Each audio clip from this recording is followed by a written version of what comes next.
بسم اللہ الرحمن الرحیم۔ السلام علیکم، میں ہوں ڈاکٹر ریحان علی اور آپ دیکھ رہے ہیں میرا یوٹیوب چینل۔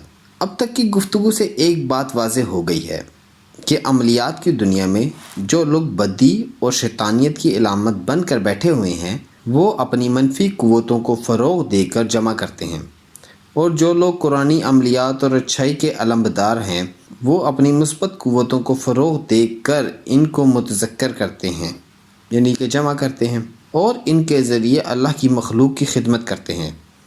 اس مقصد کے لیے چلے بھی کھینچے جاتے ہیں اور اپنی ان قوتوں سے کام لینے کے لیے اور بھی طریقے ہیں۔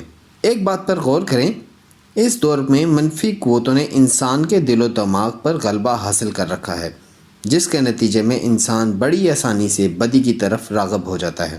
یہ آپ کے سامنے کی بات ہے کہ آج کل بدکاری، چوری، ڈاکہ، اغوا اور دوسرے ایسے جرائم میں بڑی کشش ہے جن سے آسانی سے روپیہ حاصل کیا جا سکتا ہے۔ تقریباً ہر شخص کا ذہن اسی ادھیڑ بن میں لگا ہوا ہے کہ کم سے کم وقت میں زیادہ سے زیادہ دولت کیسے جمع کی جائے۔ حکمت کی ایک بات ہم شروع سے پڑھتے آئے ہیں کہ جھوٹ 100 بیماریاں پیدا کرتا ہے اور ایک ایسی ابتدا ہے جس کے بعد زندگی بھر سچائی کا سرا ہاتھ نہیں آتا، اور اس جھوٹ میں گزرتے ہوئے ہم بہت بڑی سزائیں بھی پاتے ہیں۔ لیکن افسوس کی بات یہ ہے کہ ہم ان سزاؤں سے کوئی سبق حاصل نہیں کرتے، بلکہ یہ سمجھتے ہیں کہ یہ سزا نہیں بلکہ اتفاق سے ایسا ہو رہا ہے۔ حقیقت یہ ہے یہ اتفاق نہیں ہے۔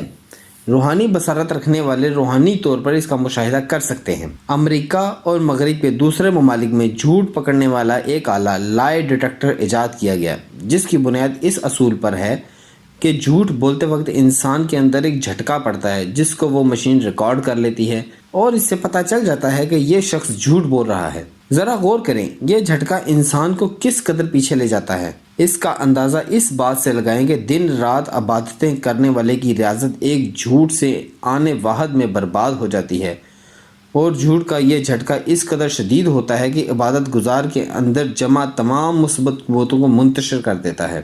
اس صورتحال کا روحانی فضاؤں میں باقاعدہ مشاہدہ کیا جا سکتا ہے۔ وہ اس طرح کے جو لوگ روحانیت کے ایک خاص مقام پر پہنچ جاتے ہیں، وہ اگر کسی روحانی فضاؤں میں سے گزر رہے ہوں تو ان کے سامنے بڑے دل آویز رنگوں کا ایک منظر چلتا ہے، اور اگر کبھی روحانی شخصیت سے جھوٹ بولنے کی غلطی سرزد ہو جائے تو اس کو فی الفور سرزنش ہوتی ہے۔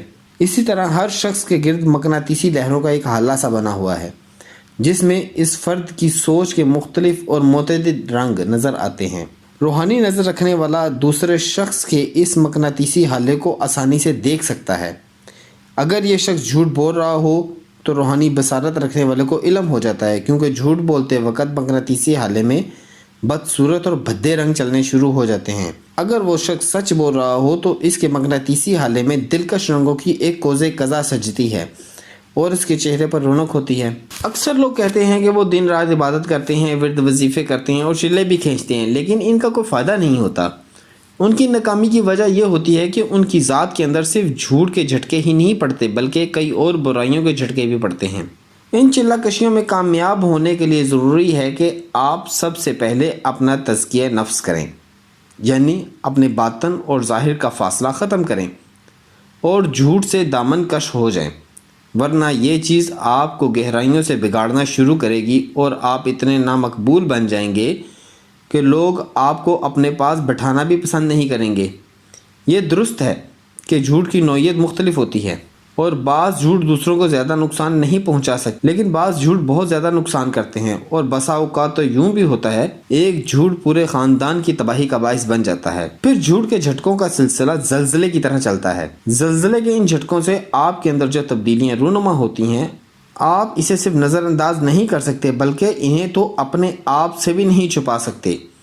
آپ کے اندر رونما ہونے والی یہ تبدیلیاں آپ کو ایسا مریض بنا دیتی ہیں کہ آپ دنیا کی کسی دوائی سے شفا یاب نہیں ہو سکتے، اس وقت تک کہ دین کے دیے ہوئے اصولوں کو قائم کرتے ہوئے توبہ نہ کر لیں۔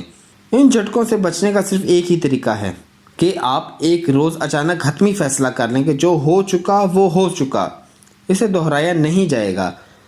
آپ اپنے آپ کو پاک صاف کر کے بیٹھ جائیں اور خدا کو حاضر ناظر جان کر عہد کریں کہ زندگی میں دوبارہ جھوٹ نہیں بولوں گا اور بدکاریاں بھی نہیں کروں گا۔ پھر اپنے اس عہد پر اس طرح قائم ہو جائے کہ دنیا چاہے ادھر کی ادھر ہو جائے، آپ کے قدم ڈگمگا نہ سکیں۔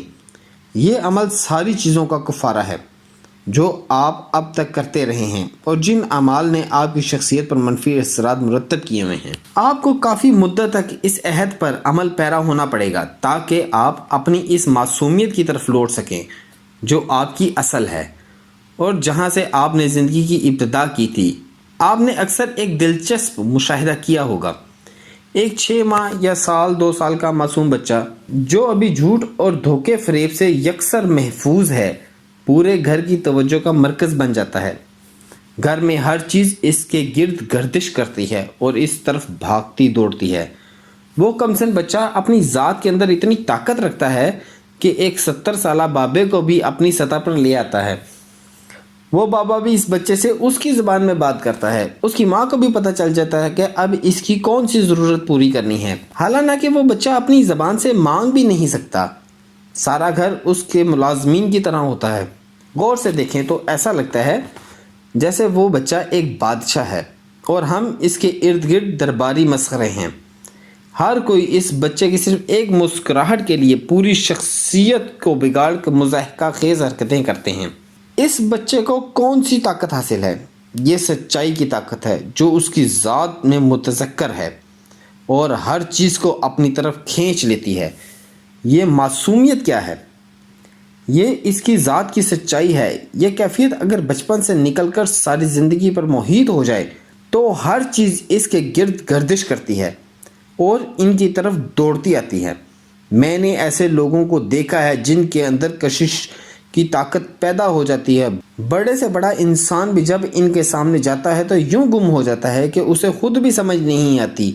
وہ ایسے لوگوں کے دربار میں جانے کے لیے اپنی برائی کے جوتے دروازے پر اتار جاتا ہے۔ اپنے آپ کو روحانی فروغ دینے کے لیے ہمیں زندگی کی سچائیوں کو پنانا پڑے گا۔ لا الہ الا اللہ میں بے پناہ قوتیں ہیں، لیکن جب آپ کا وجود ہی یہ صلاحیت نہیں رکھتا یہ قوتیں آپ کے اندر سرایت کر جائیں تو پھر سب کچھ بے معنی ہے۔ آپ کی ذات کے اندر ایسی فضا موجود ہونی چاہیے کہ جو لا الہ الا اللہ کی قوتوں کو اپنے اندر قبول کر سکے۔ لیکن اگر آپ کے اندر ایسی قوتوں کا فقدان ہے، یعنی کہ کمی ہے، آپ جھوٹ اور فریب جیسے مرض کا شکار ہیں اور بدکاریوں میں ڈوبے ہوئے ہیں، تو پھر جو آپ کی مرضی ہے کریں۔ لیکن اگر آپ ان چیزوں کو چھوڑ کر روحانی قوتیں حاصل کرنا چاہتے ہیں تو پھر اس کے لیے حتمی فیصلہ کریں، وہ عہد کریں جو آپ سارے منفی اعمال چھوڑ دیں گے۔